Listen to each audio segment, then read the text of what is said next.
ហើយជាអ្នកទាំងអស់គ្នាឃើញវីដេអូខ្ញុំធ្វើនៅក្នុង account ផ្ទាល់ខ្លួនរបស់ខ្ញុំហើយជាអ្នកមួយចំនួនគាត់មិនសូវចូលចិត្តឬក៏អ្នកខ្លះក៏គាត់ធម្មតាឬក៏មិនខ្ញុំអត់ដឹងពីចម្លើយចិត្តរបស់គេទេប៉ុន្តែគាត់ថាមួយរយៈហ្នឹងខ្ញុំធ្វើដោយសារតែខ្ញុំជាម្នាក់ដែលជួយចិត្តចែកម្លែកមិនថាជាចំណេះដឹងទូទៅហើយខ្ញុំក៏និយាយមកវិញខ្ញុំមិនមែនជាមនុស្សដែលចេះដឹងរៀនបានជ្រៅជ្រះច្រើនដូចគេទេប៉ុន្តែគ្រាន់តែពេលដែលយើងទទួលបទពិសោធន៍ជីវិតរបស់យើងអញ្ចឹងណាជាជីវិតមួយចង់ចែករំលែកជីវិតផ្ទាល់ខ្លួនជួបប្រទះផ្ទាល់ខ្លួនមិនថារឿងជូរចត់ឬក៏បទពិសោធន៍ដែលខ្ញុំធ្លាប់ធ្វើនៅក្នុងជីវិតរបស់ខ្ញុំហើយខ្ញុំទទួលបានជោគជ័យទទួលបានបរាជ័យឬក៏ទទួលបានបទពិសោធន៍អីផ្សេងដែលនៅក្នុងជីវិតរបស់ខ្ញុំផ្ទាល់ខ្ញុំចង់ចែករំលែកអ្វីដែលល្អមិនល្អខ្ញុំអត់ចង់ឲ្យគេទទួលអារម្មណ៍មិនល្អទេចង់ឲ្យអ្នកដែលគាត់យកទៅធ្វើតាមឬក៏គាត់យកទៅស្ដាប់គាត់ទទួលបានការលើកទឹកចិត្តទទួលបាននៅបទពិសោធន៍ល្អសម្រាប់ខ្ញុំជាអ្នកម្ដាយក៏ជាប្រពន្ធម្នាក់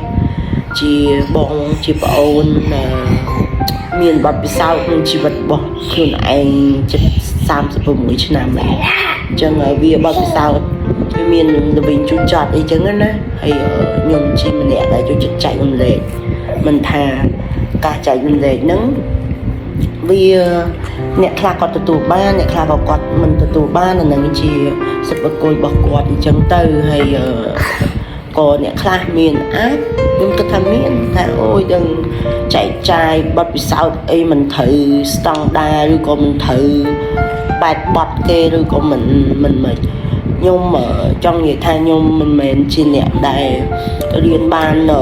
ច្រើនជាមួយនឹងការចែកចាយហើយនិយាយដោយមាននៅគេហៅថាត្រឹមត្រូវឬក៏រៀបចំបានត្រឹមត្រូវអត់ទេខ្ញុំអានេះជាជីវិត real មកចង់និយាយថាជីវិតពិតរបស់ខ្ញុំទទួលបទពិសោធន៍ប៉ុណ្ណាខ្ញុំចែករំលែកបានប៉ុណ្ណឹងទៅកាន់គេខ្ញុំចង់ក៏ពិតខ្ញុំជាមនុស្សដែលចូលចិត្តរៀនដែររៀនពីជីវិតដើម្បីចែករំលែក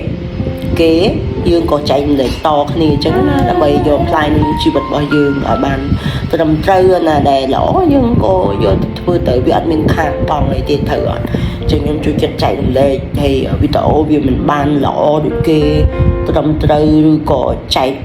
បទពិសោធន៍អីអូ perfect ដូចគេខ្ញុំធ្វើតាមលទ្ធភាពដែលខ្ញុំអាចធ្វើទៅបានចែករំលែកពីជីវិតទូទៅគ្រួសារជីវិតមើលថែអាសាកូនអ្នកខ្លះគេមានបទពិសោធន៍ច្រើនជាងខ្ញុំហើយក៏គេមានប៉ុន្តែគាត់ថាលក្ខណៈរបស់គេអត់ចូលចិត្តនិយាយឬចែករំលែកឬក៏ជាលក្ខណៈដែលគាត់ថាវាមិនចំណងចំណូលចិត្តរបស់គាត់ប៉ុន្តែយើងជាចំណងចំណូលចិត្តយើងចែករំលែកទៅយើងអាចឲ្យគេបានប៉ុណ្ណាយើងឲ្យគេប៉ុណ្ណឹងអញ្ចឹងជាជាងយើងទុកចោលនៅបទពិសោធន៍អីអញ្ចឹងណាហើយវីដេអូខ្ញុំមានតែប៉ុណ្ណឹងហើយនឹងហើយខ្ញុំក៏ចង់ផ្ញើជូនមួយចំនួនដែលគាត់គិតឃើញឆ្ងល់ឬក៏និយាយអីអារម្មណ៍អីខ្ញុំអត់ដឹងប៉ុន្តែគាត់ថានេះគឺជាជីវិតពិតរបស់ខ្ញុំហើយក៏ខ្ញុំចង់បកស្រាយនិយាយការដែលយើងចង់ថៃបានខ្ញុំធ្វើវីដេអូច្រើនចែករំលែកដោយអត់មានស្តង់ដារឬក៏ធំត្រូវចេះធ្វើមើលទៅអត់នេះដូចខ្ញុំនិយាយចឹងវាស្ថានភាពខុសគ្នាយើងមានលទ្ធភាពចែករំលែកបានប៉ុណ្ណាយើងចែកប៉ុណ្ណឹងចឹងណាហ្នឹងគឺជីវិតពិតរបស់ខ្ញុំហើយជាវីដេអូខ្ញុំនឹងមានតទៅមុខទៀតវីដេអូទូទៅពីជីវិតរបស់ខ្ញុំយ៉ានឹងមួយគ្រួសារកូនចែករំលែកល្អពេលខ្លះក៏មានល្អដែរប៉ុន្តែគាត់ថាយើងចង់ចែកអ្វីដែលល្អអត់ចង់ឲ្យអ្នកដែលឃើញមានអារម្មណ៍មិនសប្បាយចិត្តចង់មានជីវិតមួយដែលចង់រស់នៅគ្រាន់តែជាមនុស្សដែល